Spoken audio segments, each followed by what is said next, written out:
Right, we live once again. Pep Talk UK, Pro Beez, delighted to be joined. And I can just say it, you know, it feels good to say it. The champ is here. Yes. The British middleweight champion, Denzel Bentley. How are you, man?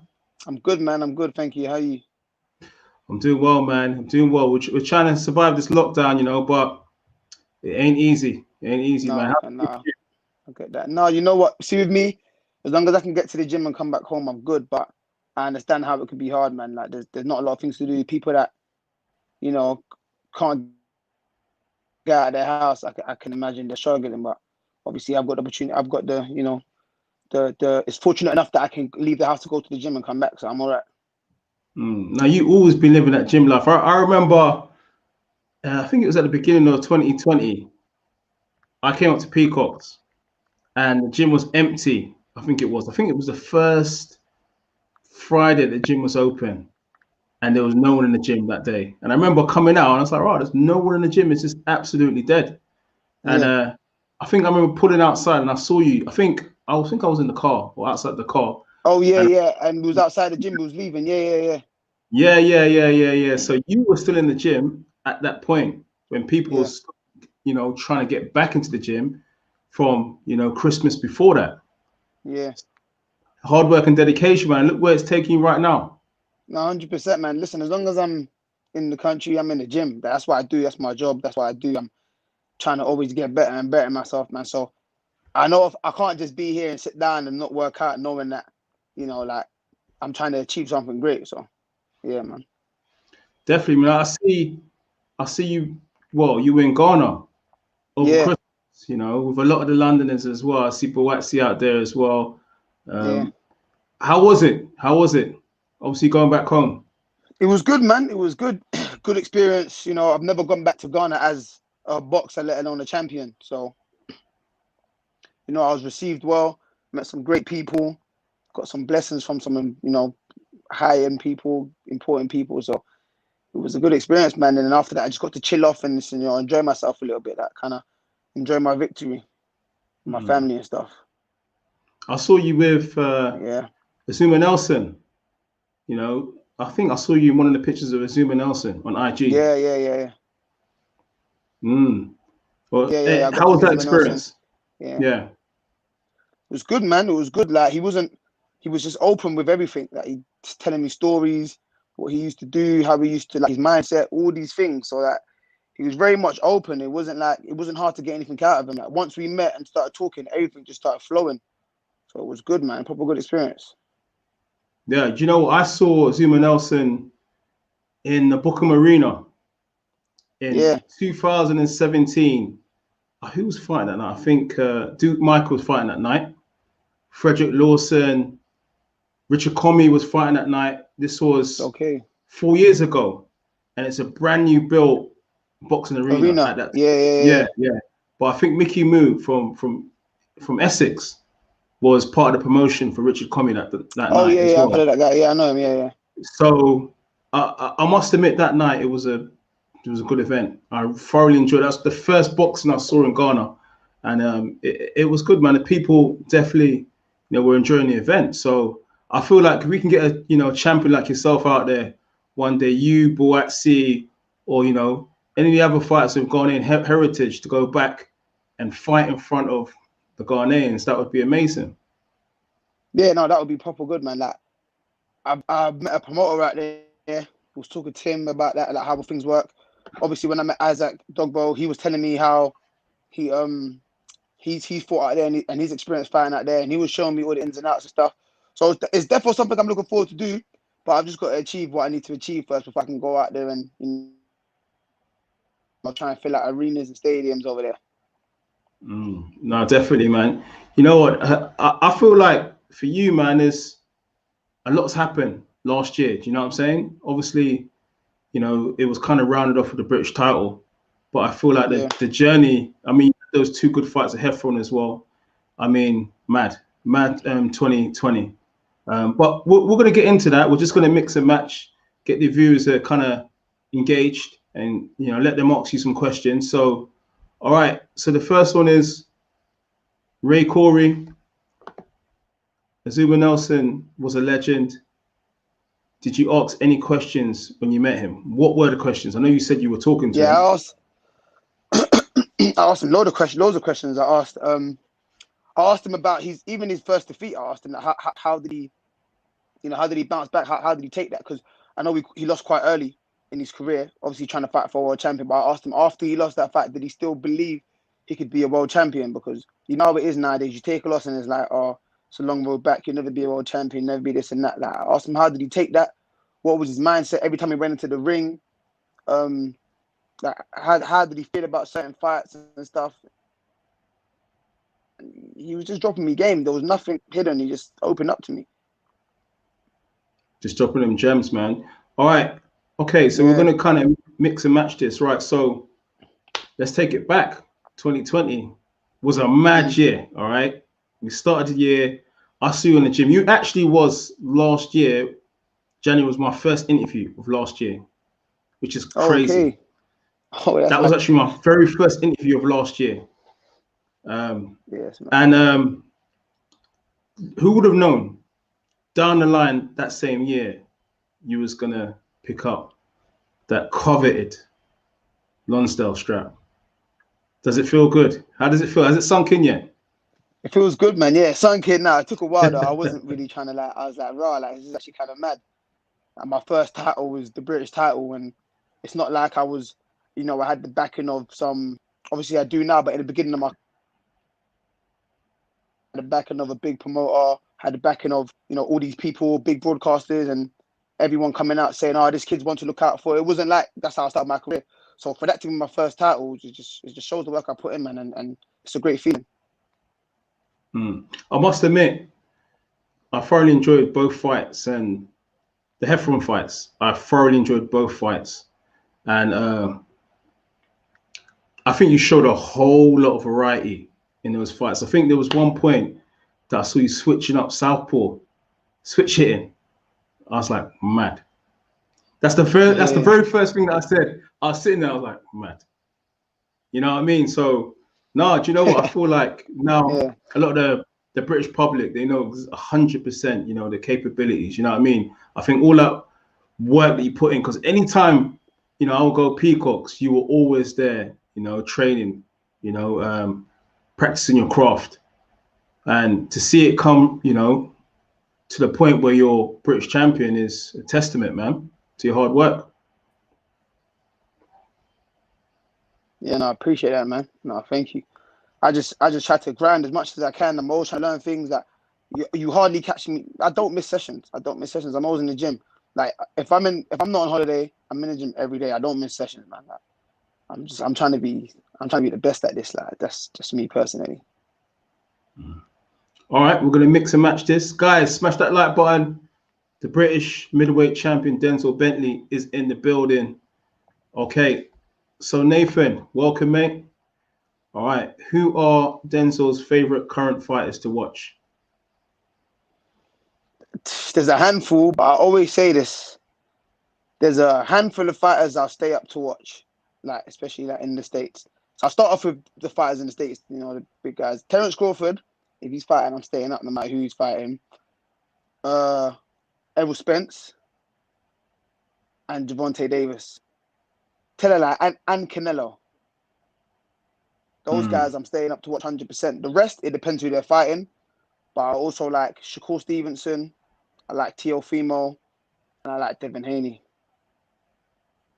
And what fight would you say that you take a lot of what they do and kind of implement into your style out there?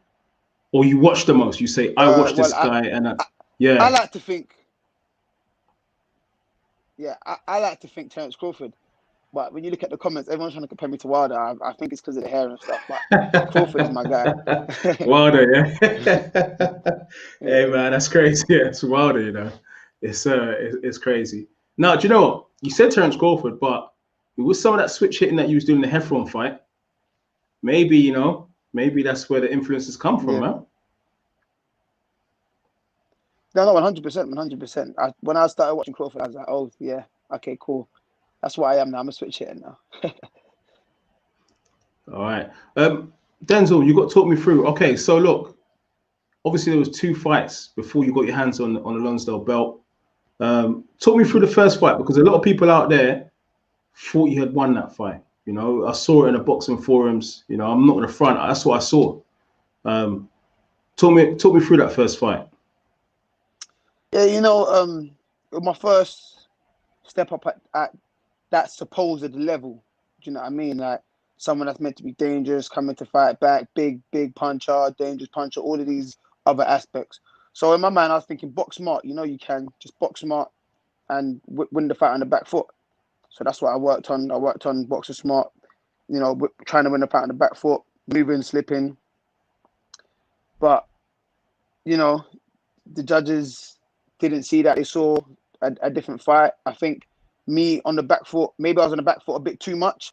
And I think that gave Heffron confidence to come forward and just eat shots like he was, but making it feel like he's doing something because I'm moving back. And I've said since I've watched it, maybe people thought I was fighting scared because they're just used to seeing me just, you know, impose my will and just blow people out of there. So I feel like that could have been another aspect in why they felt like, you know, maybe I didn't win because, he don't usually fight like that. He usually comes forward, blah, blah, blah. But anyone that sees me in the gym knows I box around all day long. I felt like I won that fight. I saw a lot of people thought like I won that fight as well. I think more people thought I won than they thought he did. But listen, we got to run it back and make it right. So, did you think in the first fight, after that knockdown, that look, this is it? You know, there's no way that it can go against me. You know, I scored a knockdown in the fight. Yeah, I think that's another mistake I made. After the knockdown, I was just counting the rounds, thinking I was up, and I thought I could step off the gas a little bit. But I've learned that it don't matter. You could be 11 rounds up, don't step off the gas. Like I've learned that now. Like, so, yeah. Do you know what I think of recent times? You know, one fighter that I remember that was good, was flashy, and took time off in between rounds was James DeGale. You know, I remember he'd start like a house on fire, real slick, and then he'd just kind of, you know, just chill in the middle rounds and then come on strong again, you know, later on. Yeah, you're right. I remember him doing that. Even in the fight he won the world title against Darrell. Darrell, yeah. He started off fast and then he just slowly let Darrell get back into the fight and then he finished strong again. Yeah, he was definitely a type of fighter. Yeah. Even the Badu Jack fight. Do you remember the Badu Jack fight? Yeah, 100%. Start like a house on fire, put Badu Jack scored down. A knockdown. And then it just goes into cruise control, but not in a bad way. But you know, from a mental state where you think, hold on a minute, you know, I'm comfortable in this fight. Yeah. This is easy for me. You know what I'm saying? So I think some fighters might feel like, hold on a minute, I just need to cruise through. You know, just score. I just need to hit it into the bell. Yeah, I need to hit the final bell. Yeah. Fight, So obviously, look, you know, you didn't get this decision in the first fight that you wanted, or you believe that you should have had. That kind of changed your approach for the second fight. Is that right? 100%. In what respects? It just made me realize, okay, you know, don't fight on the back foot too long. You know what? I watched that fight for long. First, I started watching it to see, you know, how the judges scored it. Did I really win or did I really lose or was it draw? Was it fair? Blah, blah, blah. And then after I got over the decision, I started watching it to pick up my mistakes. That's the main thing I've done. And I felt like I was hanging in the corners too long, you know, on the back foot too long. Just made him feel like he was walking me down, making him feel like he's too strong for me when that weren't the case. He is a strong guy, but he weren't too strong for me. But the way I was moving, that's what it made it look like. It made it look like, oh, this guy's just too strong for him. He's going to walk through him. He's bullying him. And it's like, that ain't the case. Like, I know I can hold my own. So when the second fight, and also in the first fight, when I was watching the back, I was looking at things I was doing well and that I didn't do enough of. So when the second fight, I said, you know what? Everything I've done well, I'm going to stick to that. I'm going to keep trying to work on that. I'm going to keep doing that. And everything that cost me the fight, I'm going to consciously remind myself not to do. So when I'm sparring in the gym with the bigger boys, I'm saying, don't let this guy push me in the corner. I don't care. They cruiserweight, light heavyweight, middle. You're not pushing me back. So I kind of forced that into my mind in the gym. So when they got to fight night, it was easy to do because it's second nature now. And I know he weren't strong for me. I know that I knew that if I let him feel, I felt his best shot, and I ate it. So I felt like let's see if he could take mine, and I gave it to him, and he couldn't take it. So that's what it is. Hey, do you know what? I think you see how you change your game plan. Wilder versus Fury. First fight. There's a lot of similarities, right? Yeah. You're a boxing man, slick, moving around the ring and whatever. Second fight, he said, "Nah, you know what? I'm going to be a bit more aggressive and move forward, march it down a bit more." Yeah, my coach said the same thing, to be honest. But yeah, that's even my mom said the same thing. That's why it's funny. She watches boxing a lot now because of me, so she understands it. Yeah, she gets it. Nice, man. All right, we're going to engage the viewers. Guys, smash that like button. Brought the champ. The champ is here. I brought him in for you guys. All right, smash that like button. All right, I knew this was going to come up. All right, I knew this was going to come up. All right, Harry Fraud, can you ask him what he thinks about Liam Williams and would he fight him? Yeah, I think Liam Williams is a great fighter. I think. Listen, he's top of the division right now. Ever since he moved to middleweight, he's been a different beast. But I'd definitely fight him. I can't be calling a man's name for so long and then at the end of the day not fight him. So that doesn't make sense to me. I'll definitely fight him. Obviously, he goes out there, wins his world title, brings it back, he can have a defense against me or whatever he wants to do. But he's in my division, in the same country as me, same promoters. It's a fight that can happen as long as I continue to do well in my career. So that's definitely a fight I would take. But he is a good fighter. I do rate him. Because I remember, I think when I did interview you last year, January, you mentioned Liam Williams back then. So it's been a long time that you wanted that fight. It's in that interview. It's there a year ago. Yeah.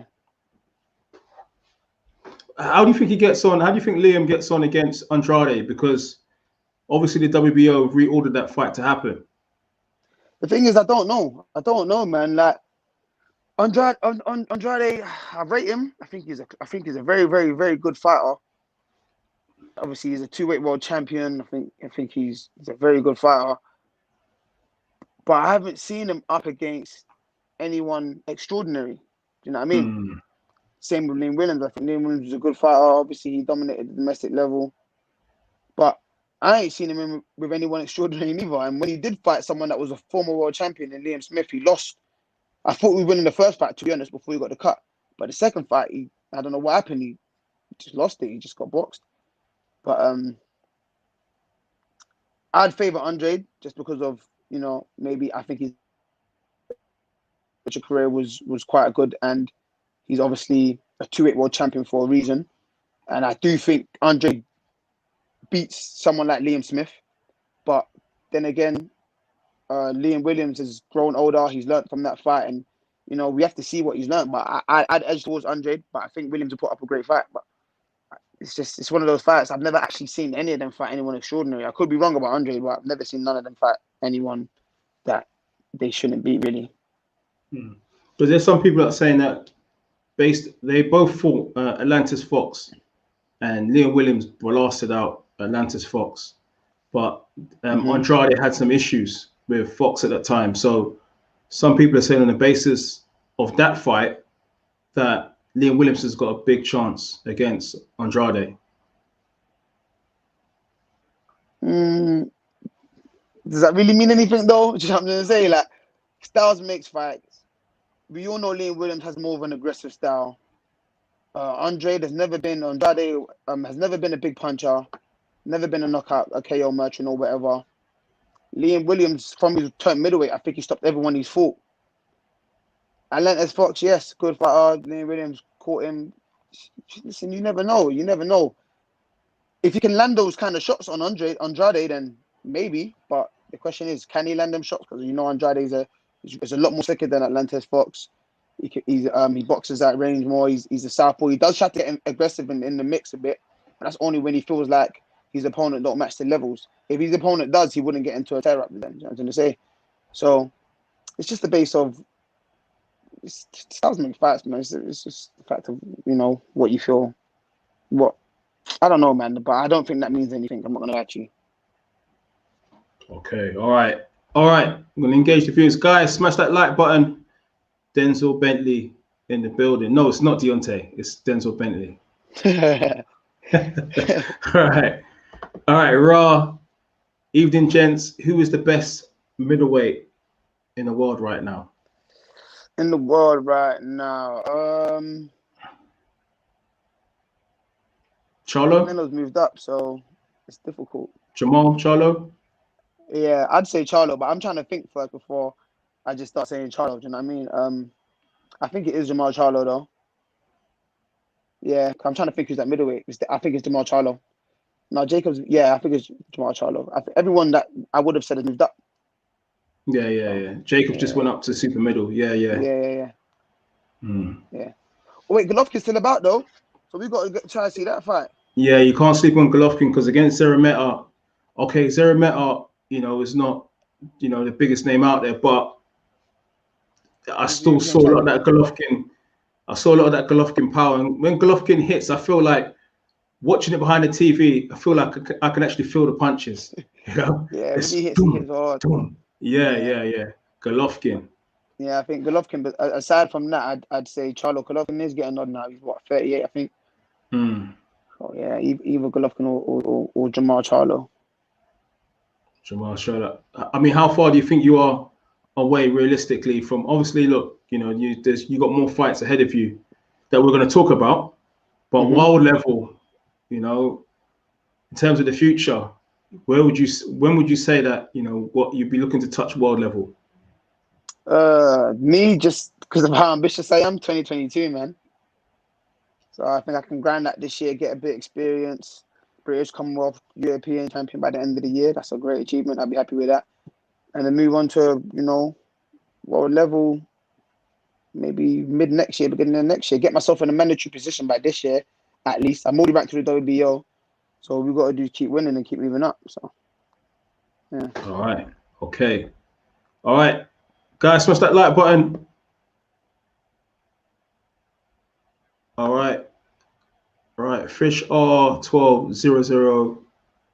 Good luck, sound sensible learning, taking info on board and moving on. All the best. All right. No, thank you. I appreciate that. Thank you.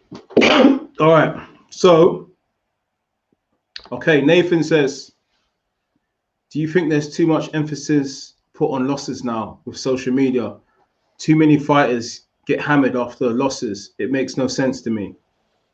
Yeah, 100%, man. Like, and every fighter would say the same thing, but react as if everything's over after a loss. You know what I'm trying to say?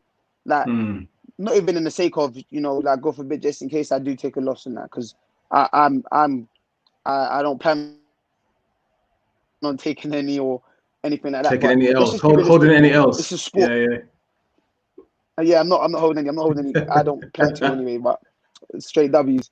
But let's be realistic. It's a sport. In the sport, there's winners and losers. You know what I'm trying to say? So if that's the case and you compete in a sport and you fall short, that's what it is. You just have to go back, learn from your mistakes, come back better, and try to move on from there.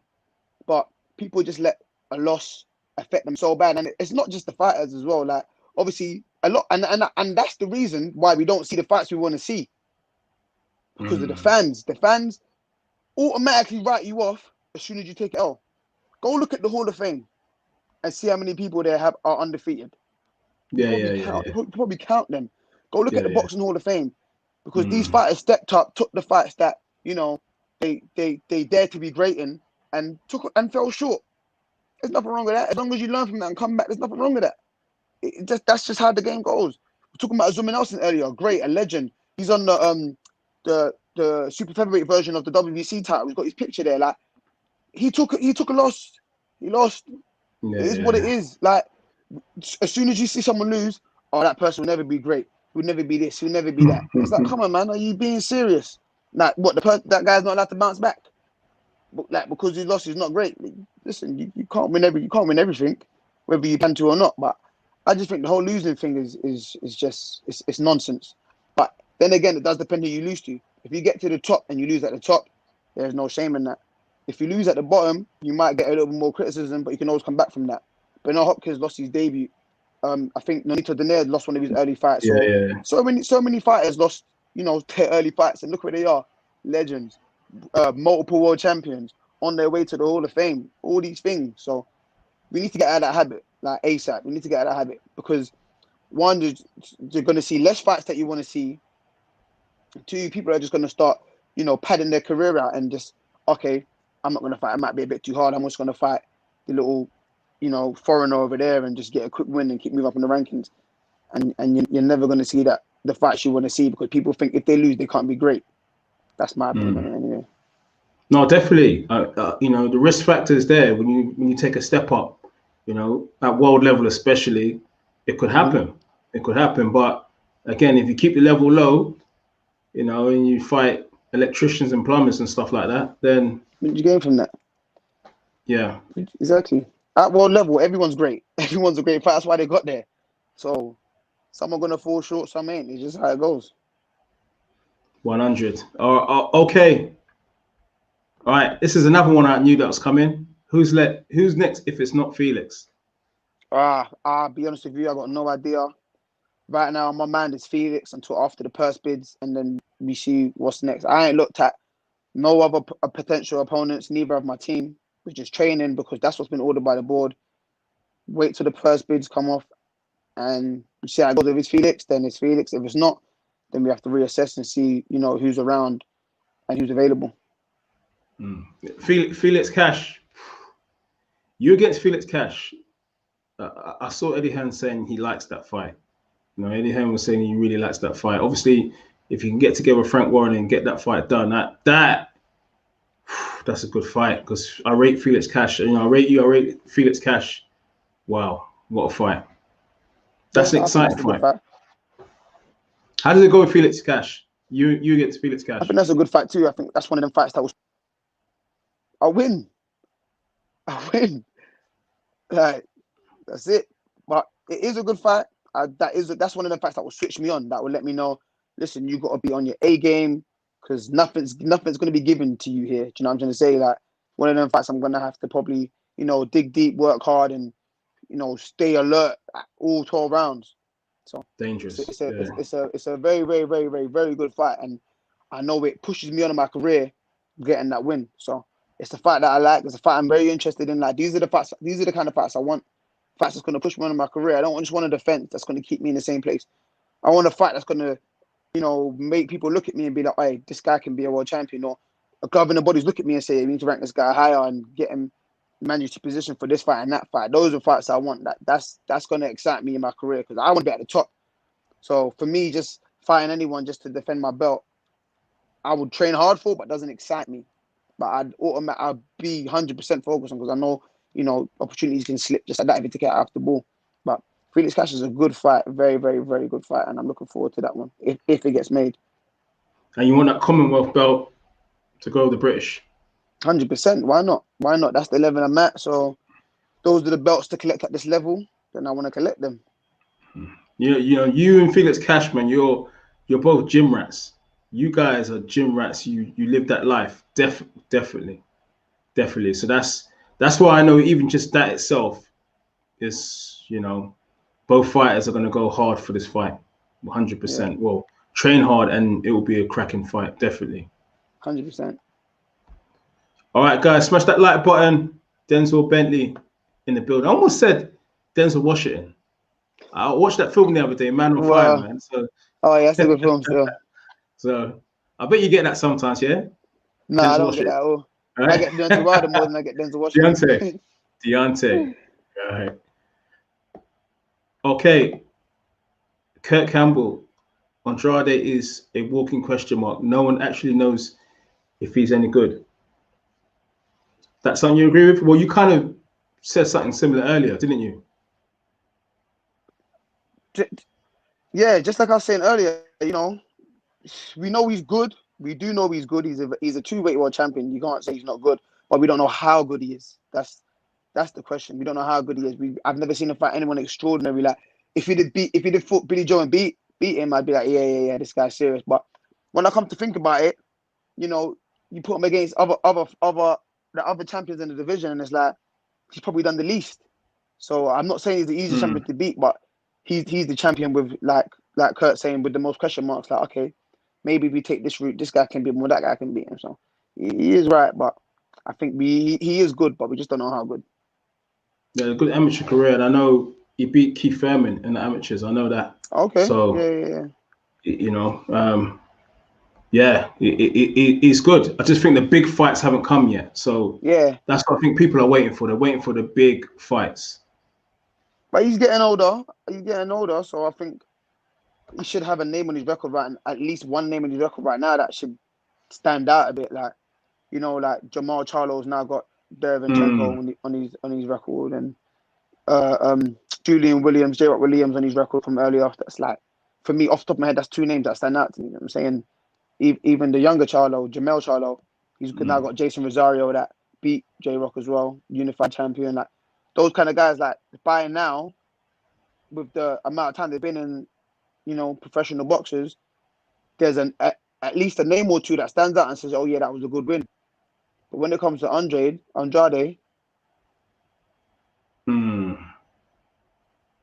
Okay. What's his key win?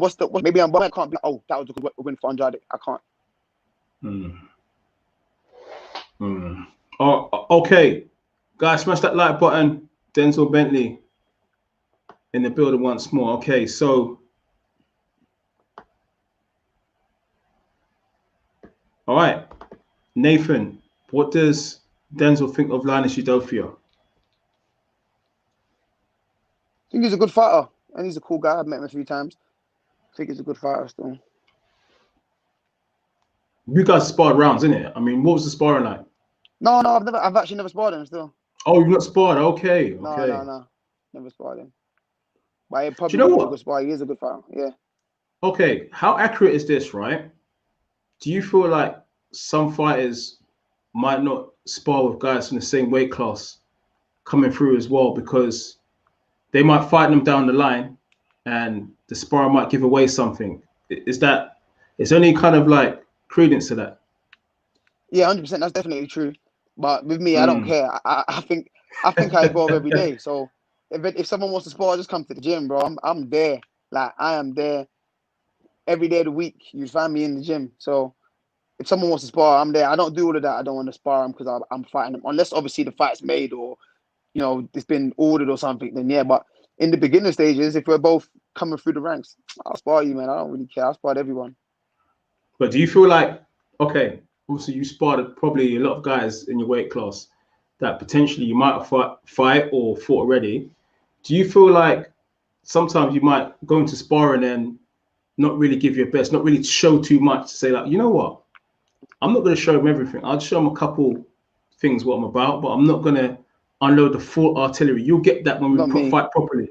Fighters probably do that, not me, because no one knows what's going to happen on the night of the fight. You might feel, you know, a bit shitty. Listen, you're not getting the better of me in no spar. I'm going to ping you about. If you don't want to show me everything, do that. But I'm going to beat you up, and you're not getting no nothing out of me. You're not getting the satisfaction of saying, yeah, I had one up on him on sparring. No, I'm going to put a doubt in your mind. That's me, innit? That's my mindset. I'm not on this, oh, let me not show him everything. That doesn't mean anything.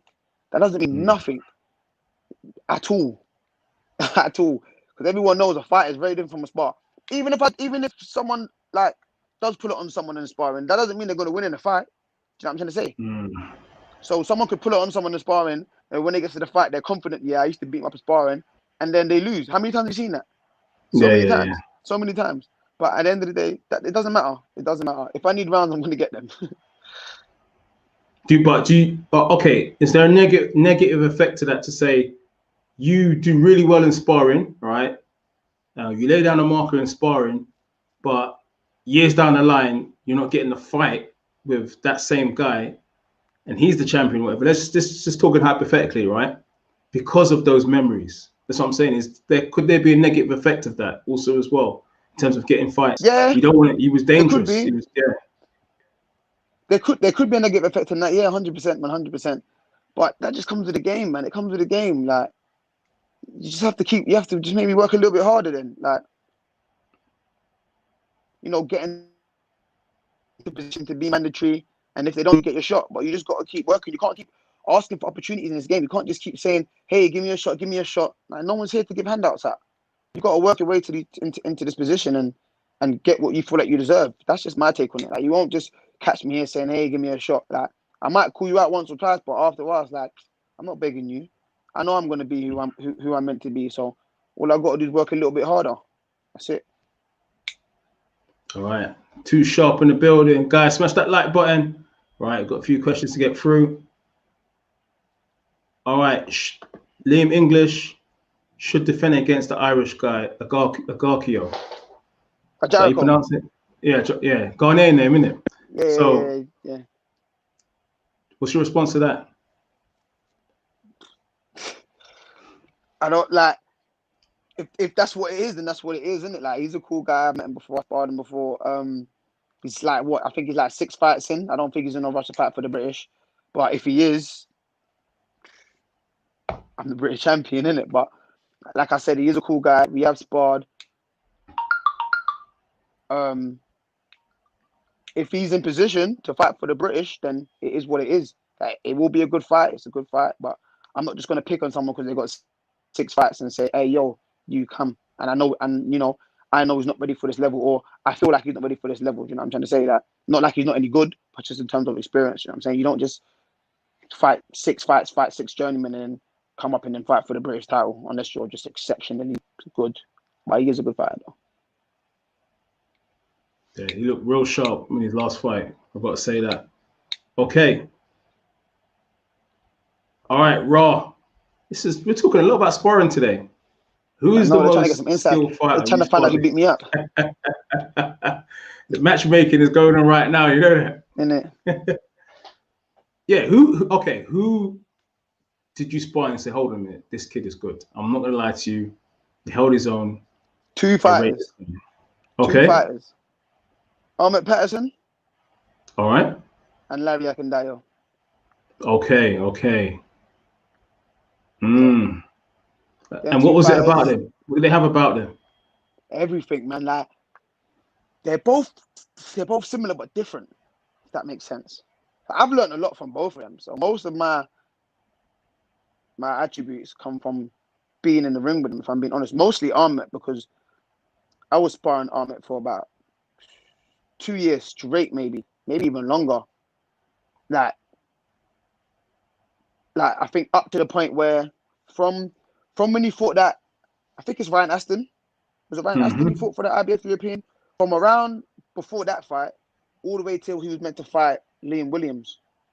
And then it ended up not happening. So I've been sparring him for maybe like I said, maybe like 2 years or maybe longer, straight, just picking up everything from him, like copying his style, doing everything. And then Larry came along and I'm like, oh wait, hold on. This don't work no more. What's this guy got? So like I'm like a chameleon when it comes to them. I'm trying to just copy them, but just their concentration, first of all, is top notch. Like their concentration is mad. Like you see, like we was talking about earlier, like falling asleep in the middle of the rounds and all these things. That don't happen with them. They've got good jabs, very different, but good. Ahmed's jab was more snappy and sharp and it comes back. Larry's jab switched every time. Like he'd put it in your face and flick it. He'll bring it from low and boom, have it up here and snap it. It was just different. And they both really have good movement. Ahmed was good with his feet. He had very good defense, tight defense. He used to have the shoulder roll down to a T. Like that shoulder roll on the ropes. That shoulder roll on the ropes was tight. Like you're not getting through. And Larry's more lateral. He's good with his feet, but he's just lateral. He can stand there and just keep moving like that, and you're not landing anything. Come low, come back up. So yeah, man, the both of them combined were the most skilled fighters I've ever been with. Interesting, man. See, you guys, man, you're getting it before the autobiography comes out. You're getting it all right now on the live stream. Denzel Bentley, the full works, man. All right, okay, guys, smash that like button. Denzel, how long you got, man, in general? Because I know you're a man that's gonna train early and stuff like that. How long you got tonight?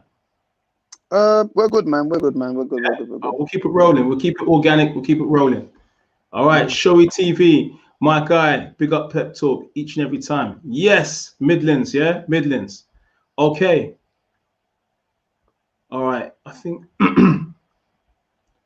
Okay, Nathan. Ahmed Patterson was sick. Remember him destroying Ryan Aston years ago? Yeah. What you mentioned. I remember that fight. Yeah, I remember he hit the guy with a body shot. It was so peak. The referee hit him low, and then gave the guy time to breathe, and eventually he stopped him after that. But it was a clean body shot. It wasn't on the belt line, nothing. Clean body shot. Tried to milk that like it was low. I remember that fight. A good fight though. All right. Okay. Guys, smash that like button. Get your questions in. Denzel Bentley, the champ is here. All right. Okay. Kurt Campbell. Who wins? Eubank Jr. versus Charlo. I think Charlo wins. Charlo wins. Eubank Jr. is a good fighter. I don't know. To be honest, I don't know what he's learned under Roy Jones and what he's like right now. But based on the last few fights he's had and stuff, I think Charlo wins. I think Charlo's just got a very, very, very good jab and a powerful jab, and I feel like everyone that Eubank Jr. came up against with a jab, he lost to. So I think with a stiff jab like Charlo's, and obviously a bit more to his game, a good right hand, the toughness, I think he beats Eubank Jr. You do say, well, you mentioned that about the jab, but George Groves had a hell of a jab. He had a hell of a jab, though. To be fair, he did. That's not a normal jab. That's that's a heat-seeking jab. He had a hell of a jab, but he also lost to Billy Joe. Billy Joe's slick. Yeah. These are two slicksters, though. Like, these are, one technically profound with a great jab, and Billy Joe's just I was talking to someone the other night about Billy Joe. The first time I saw him spar in the old trad gym in Canning Town, and he was so elusive. Like, he was so elusive. Like, you literally could not lay a glove on him. He was that elusive. You know, very hard to hit. He's a good fighter. I rate Billy Joe. I think he's a sick fighter. Have you done rounds with him? No, never. I'd love to though. I'd actually want to. So I want to see what he's really about. You see me? I want to know how good the best person in boxing is right now. Do you know what I'm trying to say? So like all these people, like I'd love to spar them and see like how far off I am off that. Like the difference in level between someone that's British, European, or world champion. Like, do you know what I'm trying to say? Apart from obviously the work rate and the work ethic, like skill wise, like what the difference is. Like, is there something that these guys do that's mad amazing? Obviously, it looks on telly, but you would never actually really know until you get into the ring with these guys and see it for yourself or feel it for yourself, kind of thing. So yeah. I was going to say to you, okay, Eubank Jr. said that Liam Williams would be a good warm-up fight. Did you see that? I mean, how did you kind of respond to that? What did you make of that? Eubank Jr. is just talking. Eubank Jr. talking like he knows he's a big name. He's a big catch. Anyone that fights him from the UK probably get paid pretty well, I guess. But like not like he's like the face of boxing. Like, you know what I'm trying to say? But I mean, like, he is the name, innit? Like, you get win over Eubank Jr., that does you more good than it does him. You know what I mean? So he's just talking that kind of talk, like, oh yeah, like in terms of status wise, he's above him. But let's not get it twisted. That is a crazy fight. That is a crazy fight. I'm gonna be honest with you. That is an explosive fight. Like, I can't wholeheartedly say Eubank wins, but I edge towards Eubank. But they're both pretty much the same work rate. Both got good engines. They both throw shots. They're both in it to fight. Like, they could both have a tear up. That fight would be crazy. I could just imagine that. Yeah, your fight with Felix and Liam Williams against Eubank, man. That's like an early Christmas present.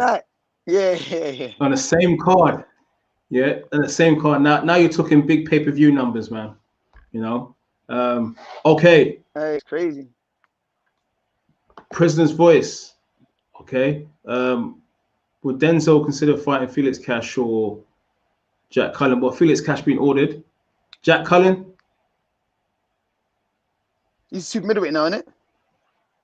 Yeah, I think he went up. Yeah, I think he's moved up anyway. So, but if he wasn't, he's in position, like I said, a fight. I'm ready to fight anybody that makes sense to me. Like, that's gonna, like I said earlier, make my career shoot up.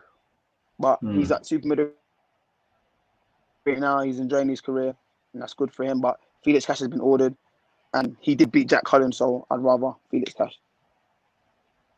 Okay. Now, we mentioned sparring. You know, obviously, look, man, I see the dedication that you've been putting in the gym for a while now.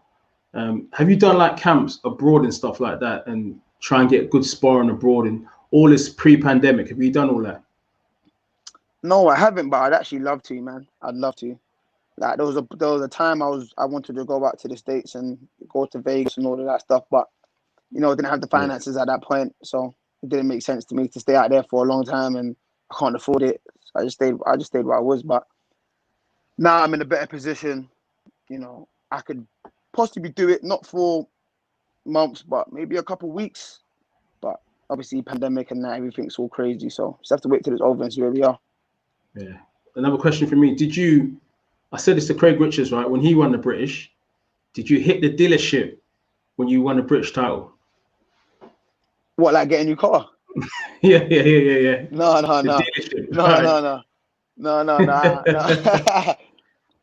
I didn't still, because I need my next car to be a mad thing. So I'm comfy with what I got right now. So yeah, I'm waiting. Okay, all right, okay, man. Okay, guys, smash that like button. Subscribe if you ain't subscribed. Denzel Bentley in the building, right? You know, we're not going to try and keep him up too late because he's got training early. I know that all the fighters, it's an early thing. Yeah. They're up early and they're putting the work in. They're dedicated, you know, champions of today. All right, Liam, English again. What middleweights are there domestically that aren't with Matchroom? There's a few. What middleweights are there domestically? In general, I think the domestic scene's popping. There's me. Apart from the Matchroom guys, there's Danny Dignam. Linus, yeah. There's Linus. So that's 3. There's more, but off the top of my head, like I can't, you know, think of the ones that are up there. Obviously, me and Linus have been put together to fight for long, so of course I know Linus. Danny Dignam, me and him have done many rounds, so I know Danny Dignam. But at the British level, apart from Felix Cash because he's a Matchroom, me, I think Danny Dignam was, you know, fought an eliminator. Obviously, Linus is English champion, so near enough. Yeah. John Harden before, John Harden as well. You done rounds with John Harden before? I've done rounds with John Harden. No, look, if we're talking about just in general, then there's loads of middleweights. I thought you were talking about like at British level. Oh, okay. Yeah. Okay. Oh yeah, no, in general, there's loads of guys. There's John Harden. You know, there is obviously you can still put Mark Heffron in there if you want to. Linus, there's Brad Pauls that Linus trains with. There's a lot of guys, man.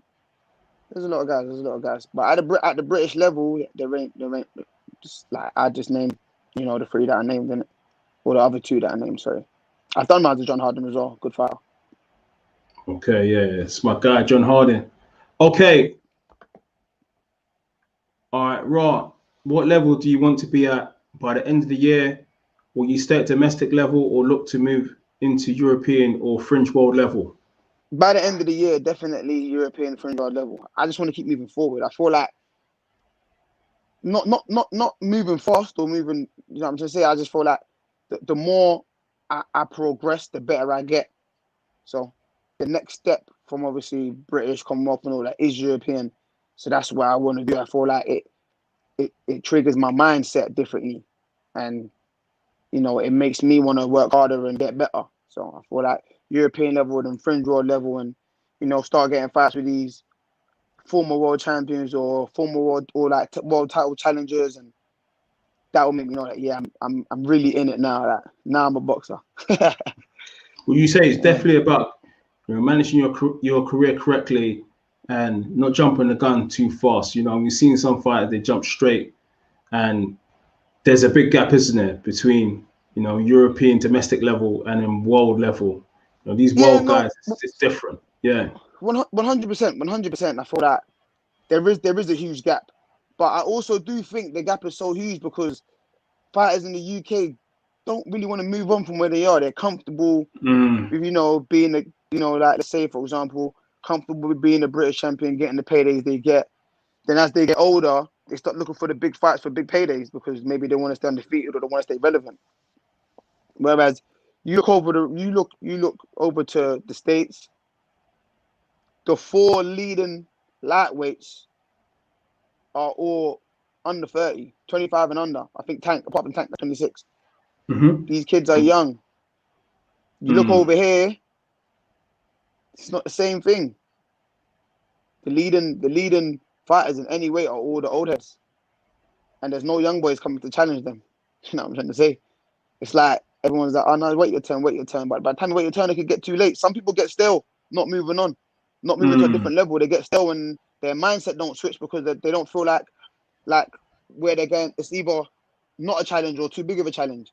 Like someone that's been in the game 10 years, now fighting for the British, jumps to the world, it's like, oh, damn, like, I didn't expect this. But if someone does the levels correctly, like I've been saying, okay, I've done British now. I didn't get the chance to do Southern or English. Done British, move on to European. I'm like, yeah, I'm moving towards the right steps. I'm moving towards the world title. It's not like a huge jump. I didn't just go from British domestic level to the rest of the world. I'd done the stages, and then that would make me feel more confident in taking these fights or switch my mindset right to be like, okay, now we're in the big league, let's go. But I feel like some people just stay in the gym so long, fighting at domestic level, they get still. Not to draw anyone up, but one example is Luke Campbell, great fighter, Olympic world champion, Olympic gold medalist, boxed for 3 world titles.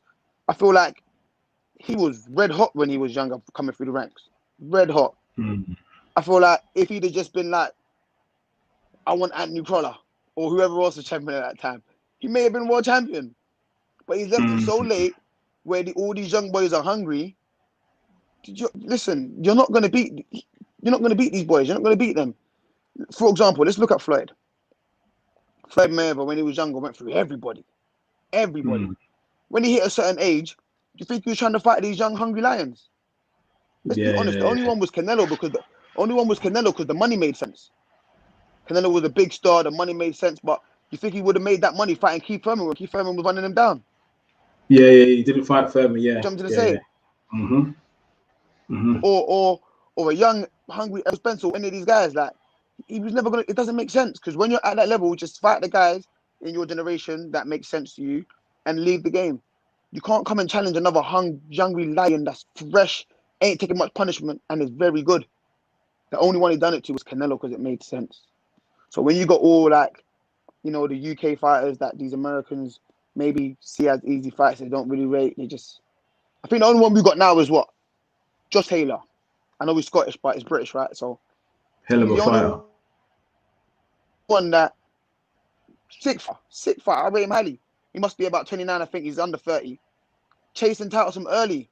I think he's still had less than 20 fights. I might be wrong, but I think like he entered the World Boxing Super Series in under 20 fights anyway, and won it. He's not waiting around to be like, oh yeah, a bit more. This a bit more. He believed in how good he was. I feel like British fighters just leave it too long. That's my opinion anyway. I don't know. I could be wrong. I might be missing some fighters, but in general, I think we leave it too long. Look at Teofimo Lopez. What's he? World champion in 16 fights. Yeah. So 23 years old, 16 fights. Mad. He just beat the best out there. You think a fighter in the UK at 23-year-old is going to be calling out someone like Lomachenko or whoever the top of the division is? Because now you're young, you got time, keep learning. That's our mindset, and there's nothing wrong with that. I'm just saying it doesn't do us any favors, innit? If you want to keep learning and keep biding your time, perfect. That's cool. That's how you want to handle your career. But I feel like it don't do us no favors when you just wait out your career. Like, for example, Mark Heffron's been a professional boxer for 10 years. And level. I'm not trying to hang about for that long and be at many other fighters. I think it took obviously different careers. I thought boxing weren't as popping back then, but like Carl Brook, it took him 10 years to win his world title against Sean Porter. He did win it though. He did turn pro young. He still won it. I think he was 28 at the time, and he done his thing. But now he's at the end of his career where he's just chasing big fights. But listen, if we want longevity in the sport, I think we gotta try to get to the top. Not rushing. If you're not ready, you're not ready. But I think more of the good fighters in the UK need to step up earlier and just run the game, man. You say that. Is that linked to the fact right now that we don't have a lot of world champions? Because I remember, I think it was in 2016 or 2017. I think we had about 21. Yeah, we had mad world champions at that time. And that's kind of diminished right now. There's not many. There's not many at the moment. There's, I think, 4 or 5. Not many. Yeah, I can't even think off the top of my head. But even back then, a lot of the world champions were quite young back then. Like Ryan Burnett was young, doing his thing. Yeah. I rated him highly. Yeah. I rated him highly. Ryan Burnett was good. We had Selby was still a bit young. Kyle to Gil. We had a few. We had quite a lot. Those were the ones that was a good era. The golden era, yeah. Yeah, but now everyone's just waiting about us. Don't worry about it. You got time. Listen, time isn't on nobody's side. So if you're chasing something, chase it now, because who knows? Look at Ryan Burnett. He had a back injury so young. Imagine he kept saying, "Nah, I'm young.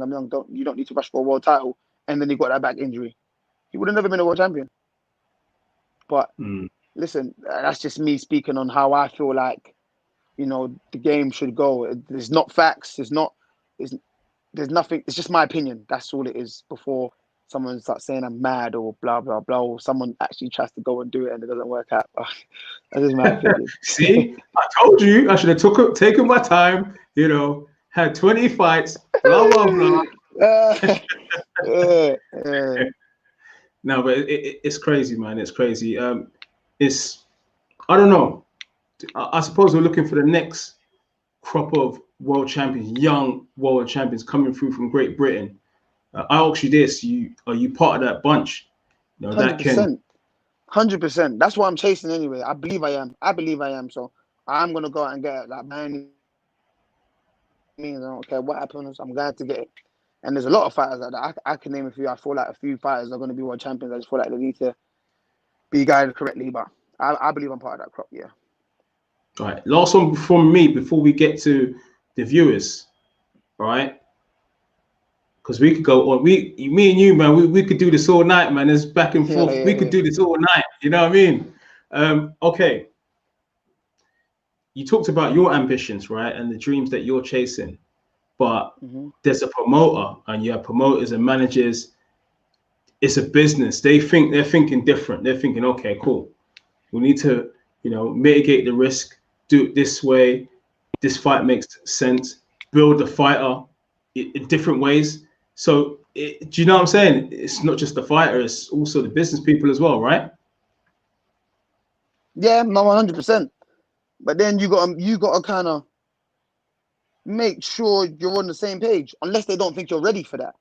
Do you know what I'm saying? If they think you're ready, you can ask for these fights that you want, and it's their job to bring them through. Do you know what I'm trying to say? But if they don't think you're ready, then of course they'll be like, "No, just wait, bide your time." But at the end of the day, waiting around, to me, is a waste of time, because you never know. Like, okay, some people might wait and be like, "Oh, let's wait till there's an easy champion or there's a vacated bum." You never know if that time will come.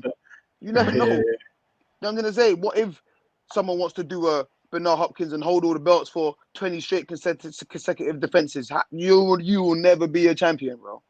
Never. And that's why when I spoke to you last year, I kept saying, if Liam Williams keeps holding onto that belt, I'm going to have to try and force a fight with him, because I'm not going to wait and stand around until you're done doing what you're doing. I got my own goals and own things I want to achieve. So that's on my list, and I want that. I'm going to go and get it. If everyone just waited till, and that's what everyone was doing, really, because no one was really saying this guy's name.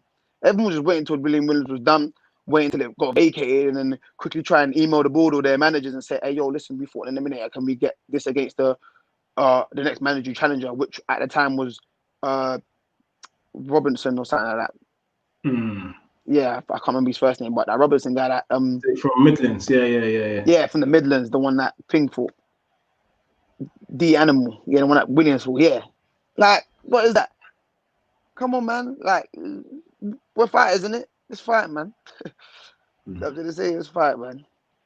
So what you saying? So you saying like, well, back in my partying days, you know, it was like we'd be in a party and you know there'd be the hot girl, and no one would move to the hot girl unless someone took the chance first, and then afterwards everybody else would have a go. All right, then. So I'm trying to say, because that even still happens now. Everyone be like, oh yeah, what he moved to? Oh, what? They want to see what she's like first. Oh, is she stingy? Is she this? Is she that? But no one is courageous enough to go and chat to her first, whether she pars you or not. If you want something, go and get it, man. That's my thing, and that's why I live by. But like you said, with the managers and promoters and all that stuff, everyone just needs to be on the same page unless they don't think you're good enough. And if you are on the same page, your career should be not nice and smooth, because obviously the other team have their own ideas. But you know, you should get along with your team because you're all on the same page. You all want to achieve the same thing. All right. Okay. Back to the viewers. Sorry about that. We were just getting it in. Okay. All right. Noah Mitchell, when you fight Anthony Fowler? Andy Fowler's a light middleweight, so I don't think I'll be fighting him until maybe unless he moves up. Yeah. Yeah. Okay, this is a good question about today's news. What do you guys think of Josh Warrington vacating the IBF today? Is he avoiding the rematch with Galahad? You know, so mad. I had a conversation about that today. I think he is avoiding the rematch with Galahad. Whatever his reasons is, I don't know. I don't think he's avoiding it because he feels like, oh, I lost the first fight and I got beat. I think he's avoiding it because maybe he feels like he sees opportunity elsewhere.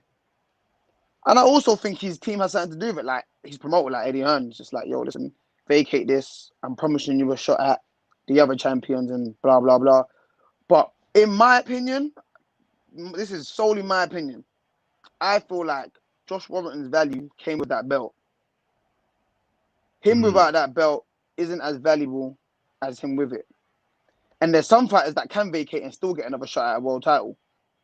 I feel like the other champions may not be too inclined to fight Josh Warrington now because they've lost that chance to unify with him. I don't think the paydays will be mad. They'll probably be good, but it won't be mad unless they're fighting in Leeds. But if he goes out to America, the paydays, not just for him, but for his opponent, is like, is this money worth the risk fighting this guy? Probably not. I go fight someone easier, I'll probably get less money, but I know I'm going to win. All these other fights, he's good enough to win. But now people take the risk because the reward at the end of it was being unified champion with a nice payday.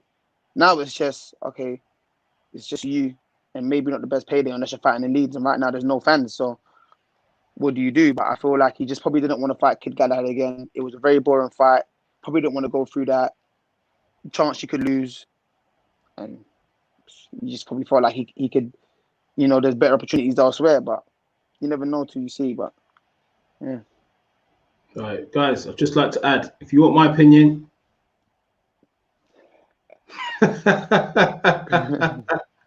hey, I want to interview everyone, man. So I got I just asked the questions. Okay. All right. Warrington is a good example of a guy who's gone through all the levels, as is Billy Joe Saunders. 100%. And Billy Joe Saunders. 100%, all the way through. 100%. To be honest, when I do look at all of that, I do look at Billy Joe Saunders, but Josh Warrington is a very good example. I look at Billy Joe and I think he went through everyone domestically. No one domestically can say that guy's name right now. And that's why no one does. I don't see anyone in the UK talking about Billy Joe Saunders because when it was his time domestically, he dominated. He beat everyone, all the names. Like everyone that's the top name now, he's already beat in the UK. That in his era. Sorry, not just in his era. He's already beat.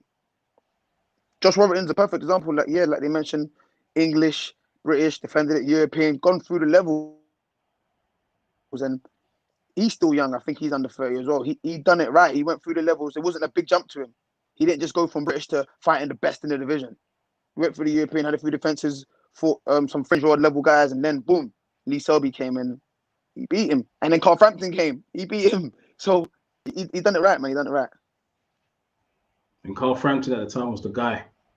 Exactly. He was the guy. Heavyweight world champion. He just beat Leo Santa Cruz. All these things.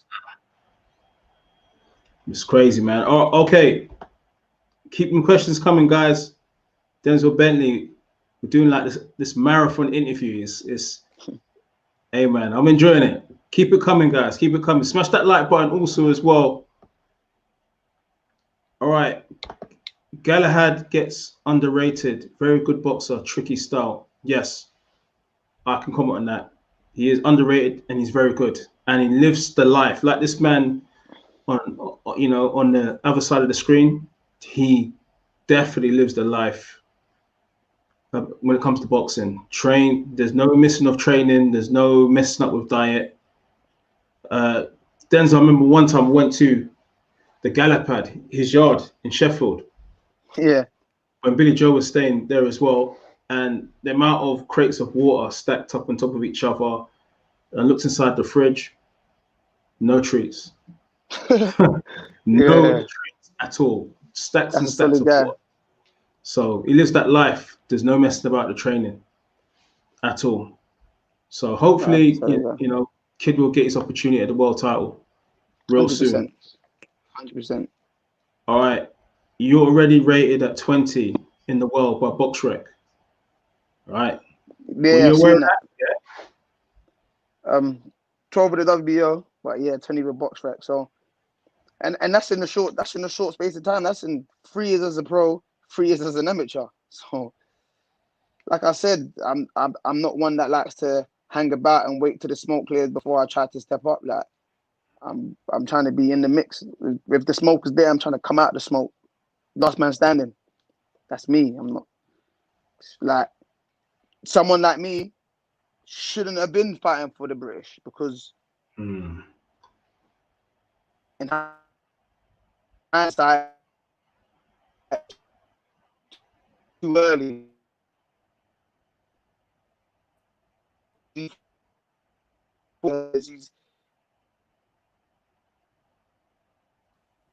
And that's what I've done. So yeah. Okay. BoxRec. You mentioned BoxRec, right? Does a fighter constantly refresh the page to check the rankings sometimes where they're ranked? Me? No, I'm just saying the fighter in general. Do they go on their phone like daily and keep pressing the refresh when it comes to the rankings on BoxRec? I do. I do. So I thought you were talking about me. I'm always on BoxRec. I'm trying to see if it's changed. I put it to more, but I think at one time I went up to 17 and came back down to 20. But yeah, 4th in the UK, 20 in the world. It's not bad. But yeah, I'm always on there. Refresh. Click that refresh button when you're on BoxRec, man. All right, okay. That's on my most visited on my phone. Whenever I go on the internet. Oh, BoxRec. That's my most visited. Okay. Yeah. All right. Okay. Bradley Skeet stayed at domestic level too long, probably nice boxer, but got hurt badly when he stepped up. Nathan. That's another example. I even forgot about this guy. Not in the rude way, say, but like because he retired and stuff, but he's back now. Bradley Skeet stayed at domestic level for ages. And when he stepped up, he's got that mindset of, I've been on top for time. I'm good. You've been on top of the domestic level, nothing else. So for me, in my mind, the more you move up, the more the challenge. It's like, okay, now I need to dominate. Okay, now I need to dominate this. Now I need to dominate that. Now I need to dominate that. When you just do the same time, yeah, this is in your work for me. That was known. Probably thinking, yeah, you know who I am. I just won the British title outright. I'm the king of the domestic scene, but that's it. You're the king of the domestic scene, not in a rude way. But if he'd have leveled up sooner, he would have been like, all right, cool, next challenge, let's go. I don't know if that makes sense, but I hope it does. Okay, all right. Rob, Pro Beez, while your party day's over, let's go on the pool one night. All right, listen, we'll talk off air. All right. What's your Kurt Campbell? What's your ideal of a good promoter in your opinion?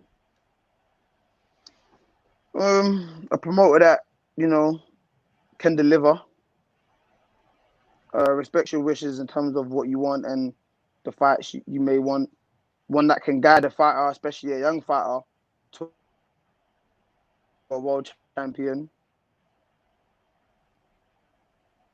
Well, it's the main thing. It'll pay well, isn't it? All right, the pesos. Okay, here we go. Well, you got through. All right, you got quite a few questions, mate. We might be here to 12 midnight. All right. I can just hear you tapping. Right. I'm like, oh, this is a long queue. Yeah. All right. We'll just take it from the top, from the TOP. Hi, Neckel. Hi, Denzel. How much road work do you do, and how many km miles do you run per day? I just came back from a run before I jumped on with you, actually. I've done about 6K. That's just like my average run when I've done a session or when I've trained already. That's the least miles I do. The most is a 10K. I don't really run any longer than that because I'm not a long distance runner. I think people just run longer than that to kind of cut weight. But the most I do is 6K. I try to get it in 2-3 times a week, apart from running at the gym, because we got Thursdays that's just like solely running days at the gym. So apart from that, 2 to 3 times a week for me. And if I don't train, I'll squeeze in the 10K. If I've already trained, I'll squeeze in my 6K. Okay, all right. Thunder Road, yes, you do know the thing. You know the thing. I did not realize Denzel has Ghanaian roots through his parents. Is he Fanti? I believe his parents are from Kumasi, which could be Ashanti. Cheers. He knows the thing, man. Yeah, I'm Ashanti. Yeah, he knows his thing. I'm Ashanti. My parents are from Kumasi, so yeah, I'm Ashanti. So when you went to Ghana, where was you staying? Where did you go back to? My dad lives in Accra. Obviously, that's where, that's the capital, isn't it? So, but every time I do go, I do go to Kumasi. So I was in Kumasi for like 2 weeks, maybe more. But I went there first for my grandma's funeral, and obviously I stayed to see to my family. Yeah. But I was in Kumasi for a while before I went to Accra. All right, condolences, man. No, it's all right. Thanks. You're still a young man. Did you enjoy yourself? I know you're an athlete. I know you lived that life. Did you, when you went to Ghana, did you go to Club Twist? You know Club Twist, right? Yeah. Of course I know Twist. That's my cousin's club, Eric. Oh, for real? Yeah, for real. Oh, sick. Yeah, I was at Twist a lot. I was at Twist. Oh, was it Twist a lot? Okay, next time you go, shout me. I'll speak to him. You know what I mean? And it's done. To be honest, I'm not gonna lie to you. They did treat me well. I was getting like VIP entrance because obviously they found out I was a champion and stuff. So they'll treat me well still. But maybe I can get some extra more freebies from you. All right. And my other cousin, there's 2 of them. So the owner is my cousin, and then my other cousin works on the door. There's a tall, like light-skinned guy, slim, Nicky. He's on the door. Okay. So you think he's the head of the bouncers and stuff like that. So that's how small. It's a small world. That's a proper small world. It's a proper small world. All right. Okay, sporting icons. Yes. The big dog is here. Denzel Bentley. The champ is here. Where's the belt? It's there, I got it. What do you want to get it out? Yeah, man. The fans want to see this, man. All right, give me a sec. Oh. Yes, sporting icons. I was listening to your interview with Bob Arum the other day. Big interview. Very much enjoyed it. Very informative. Guys, subscribe to Sporting Icons as well for the best boxing news in the game. Sporting Icons. All right, we're waiting for that British title. Denzel Bentley. All right. Is it coming? Is it there? It's here. Let me just get back in my position. All right. Mark Nash. Yes, thanks for the super chat donation. Good work, my guy. All right. Oh, do you see it? There it is. There. Wow. I can see it's got extra polish in there, man. It's looking extra shiny, man. I've kept that away from the dust in the case. Make sure it's fresh every time I bring it up. Wow. Yeah, look at the beautiful Lonsdale belt. The British champion's in the building. The middleweight British champion is in the building. All right. Galahad lives that life. Does his brother still? Okay. All right. We won't read that. Yeah. All right. Okay. So. All right. Denzel was brought in by Warren as the opponent, but left us as the king. Okay. All right. Big respect to Sporting Icon. All right, Sporting man. Icons. Big up Sporting Icons, man. Good guy, man. All supportive. All right. Okay, who's this? All right. People are up late, you know. They're up late. Okay. All right. Gotta go. I share the link. It's all love, my G. All right. Respect. All right. Mark Robinson. Any thoughts on Eubank Jr. dropping down to middleweight? I think he could shake it up. He's at middleweight now, isn't it? Yeah, he's the middleweight now. Obviously, he's at super middleweight before, but I feel like his original weight was always middleweight. I feel like he just went to super middle for the opportunity, you know, to try and become a world champion. And obviously, he done that with the IBO. So I feel like he went up there for an opportunity. He stayed up there because of the WBSS. And always eventually going to come back down. He has done that.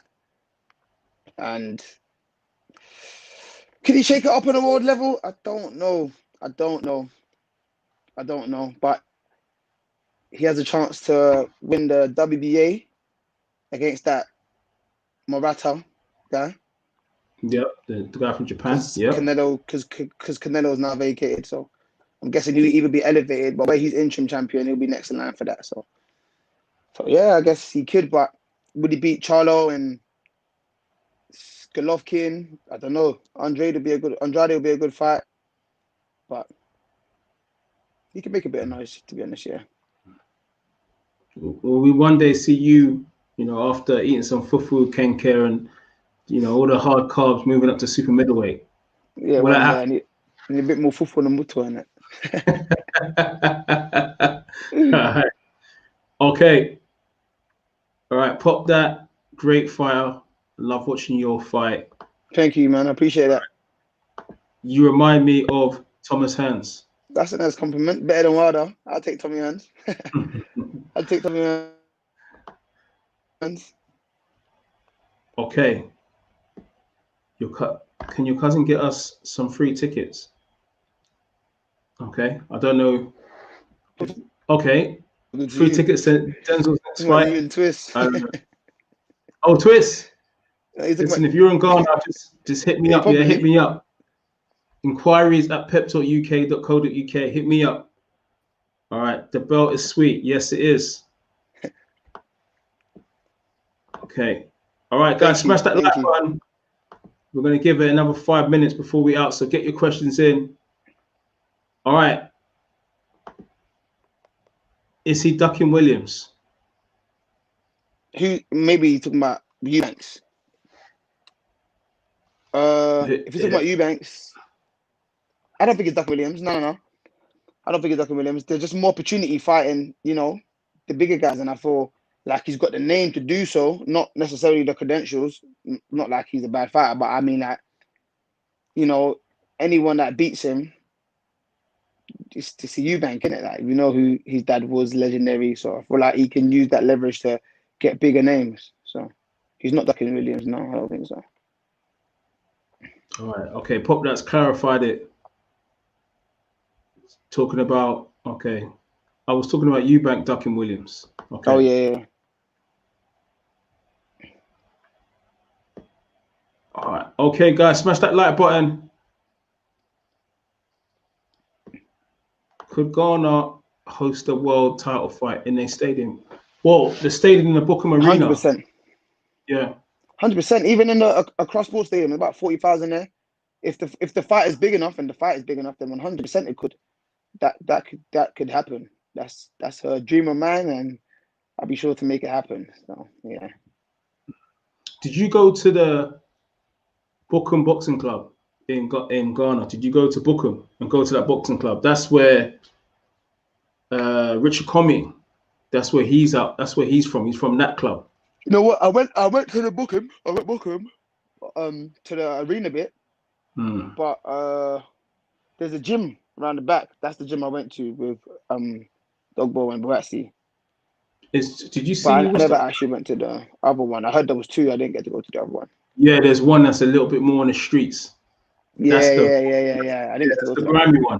Yeah, that's the did you see Carl Loco?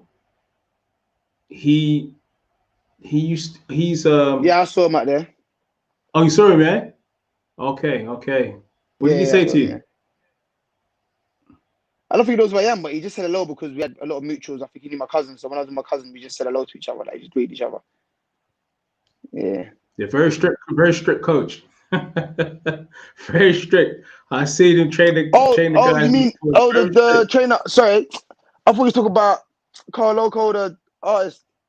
No. The trainer. The trainer. No. Richard Come's trainer. No, I didn't meet him. To be honest, I tried to reach out to Comey. He didn't reply to me, man. Oh, okay. Yeah. So you were in the country or whatever. But... Yeah, I know he's based a lot in New York. But so you was basically rolling around a lot with Boatsi when you was in Ghana? For my last week, that's when I met up with them. For like the last couple of days. Did you have a little bit of a spar with Boatsi? Oh, we didn't spar, but we had a little move around. Like we had a light spar with the gloves on a little bit, and we did a little shadow box and stuff and all of that. So yeah, it was good. He's a good fighter, to be honest. Actually, little tricks. He's sneaky. He can be very sneaky. That he's very good. Okay, all good, man. All right, guys. I think we're gonna call it a day. Okay. All right. Last question before we go. Ghana is much smaller than their giant neighbor Nigeria, but produces much more boxing talent. Apart from heavyweights, as Lati is the best Ghanaian heavyweight. Oh, okay. Yeah, well. You know what? I don't know who the best Ghanaian heavyweight is, but Late's put his name out there on the scene, and I like Late. I think he's funny, but I don't think. I've got to say, Yeah, go on. No, sorry, go on. No, I've got to say, Richard Late, he had the best ring walk of 2020 against, who did he fight? Fabio Wardley. That was the best ring walk of the best, the best cutting shapes to the ring. It was, it was Late. He's funny. No, Late is a funny man. I like that guy. Son of the Eagle. Okay, guys, I think we're gonna call it a night. All right, Denzel, anything else you'd like to add to the fans?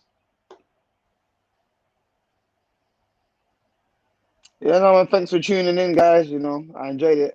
Thanks for having me as well. We're back in the UK now, back to work, defend this beauty, and get another one. All right, guys, we've done almost 90 minutes, with no half time. So thanks for joining us, guys, and smash the like button, keep supporting. We appreciate that. Thank you. Denzel Pro Beez. We out here. Salute. Nice one. Love.